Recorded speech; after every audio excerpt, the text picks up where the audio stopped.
Olá! Hoje a gente vai embarcar numa jornada épica, uma verdadeira odisseia para entender a história econômica da Grécia. E não é só uma história de números, não. É uma saga de milênios que ajuda a gente a entender como o passado, com seus padrões de crise e resiliência, continua moldando o presente e, quem sabe, o futuro do país.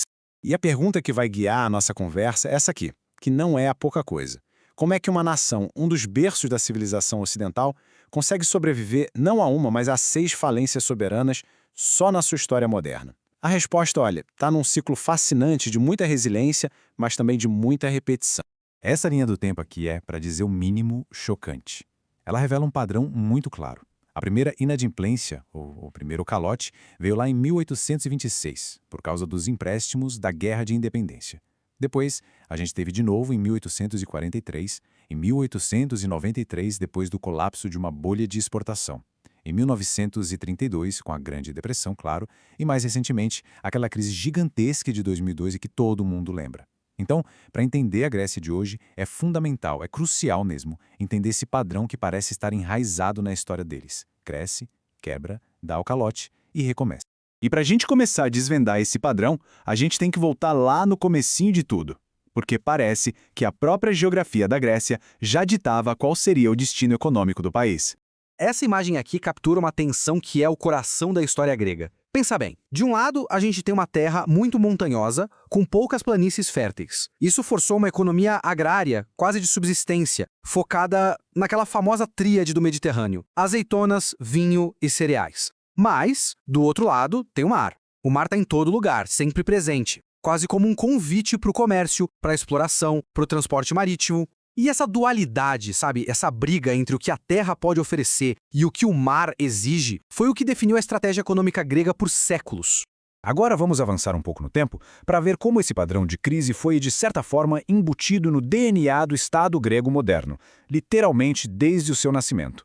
E o ponto crucial é este: a Grécia moderna já começou a sua vida devendo. Os empréstimos para financiar a guerra de independência contra o Império Otomano foram feitos em Londres, com juros absurdos. E o mais incrível é que o país deu o calote antes mesmo de ser formalmente reconhecido como um país. Isso acabou criando um precedente que, de certa forma, assombrou a Grécia pelos 200 anos seguintes. E essa declaração, que ficou famosa do primeiro-ministro Trikoups em 1893, ilustra perfeitamente o fim de mais um desses ciclos. Essa crise específica foi alimentada por duas coisas. Primeiro, o colapso de uma bolha de exportação de passas de Corintos. Sim, passas. Elas eram o principal produto de exportação do país. E segundo, gastos militares excessivos, movidos pela chamada megali-ideia, que era o sonho de expandir as fronteiras da Grécia. Bom, depois da falência e de uma derrota militar para o Império Otomano, a Grécia foi forçada a aceitar essa comissão. O que isso significa? Basicamente que os credores estrangeiros passaram a controlar diretamente as principais fontes de arrecadação do Estado, como as alfândegas e os monopólios de sal e petróleo. É uma perda total de soberania fiscal e um paralelo, olha, assustadoramente direto com a famosa Troika, que a gente veria no século XXI. Ok, vamos avançar agora para o século XX, um período que foi uma verdadeira montanha-russa, com altos incríveis e baixos absolutamente devastadores que acabaram remodelando a nação por completo. Em 1922, depois da derrota na Ásia Menor, um evento conhecido como a Catástrofe, a Grécia recebeu de uma vez 1.300.000 refugiados.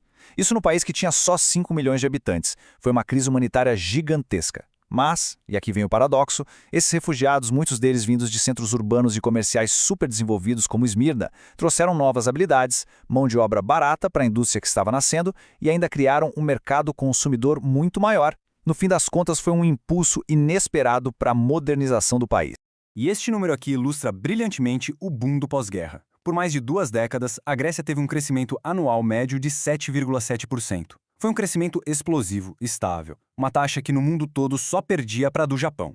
Esse período ficou conhecido como o milagre econômico grego e foi construído em cima de 3 pilares: industrialização com muito investimento do Estado, o comercinho do turismo em massa e a expansão super agressiva da sua marinha mercante, que não demorou muito para se tornar a maior do mundo.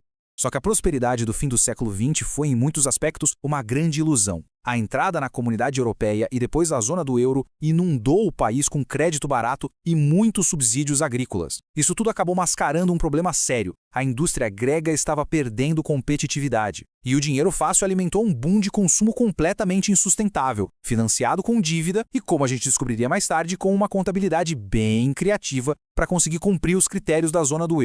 Pois é, essa ilusão toda se despedaçou em 2009 e a Grécia mergulhou numa crise tão profunda, mas tão profunda, que é comparável à Grande Depressão dos anos 1930. Esse gráfico aqui mostra o momento exato em que a casa caiu, quando a credibilidade foi para o espaço.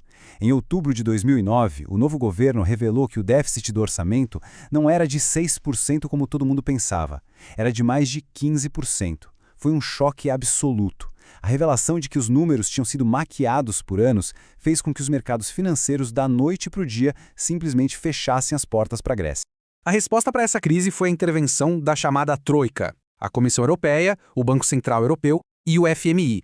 Eles entraram com empréstimos gigantescos para evitar um colapso total, mas o preço foi um remédio muito amargo. Uma austeridade brutal, com cortes de até 40% em salários e pensões, aumentos de impostos e uma desregulamentação total do mercado de trabalho.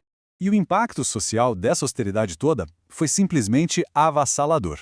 O desemprego chegou a um pico de mais de 27%. Isso é mais que o dobro da média da zona do euro na mesma época. E o dado mais chocante, entre os jovens, essa taxa passou da marca inacreditável de 50%, metade dos jovens sem emprego. Então, o ponto crucial aqui é que isso não foi só um evento econômico, foi um trauma social profundo. O PIB encolheu 1/4, um colapso sem precedentes em tempos de paz.